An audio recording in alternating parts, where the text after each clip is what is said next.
Сәлеметсіздер ме? Мен Серикова Әсия Мақсұтқызы, Астана қаласы номер 59 мектебінің педагог-психолог қызметін атқарамын.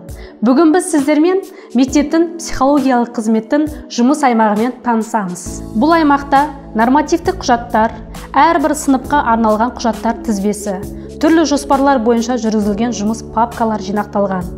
Кеңес беру аймағында оқушымен де, педагогтермен де, ата-аналармен де пікірлесуге өте ыңғайлы жағдай жасалған. Психологиялық педагогикалық мониторингтің автоматтандырылған жүйесі платформасымен жұмыс жүргізіледі.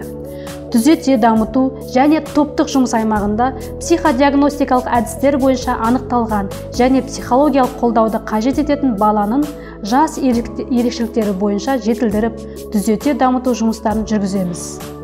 21 ғасыр психология ғасыры. Адам жаны қашанда өте маңызды. Демек, психология ғасырында адам өзін жанын түсінуі, сыртқы болып жатқан жағдайлармен барлық тәсілдерді игеруі қажет.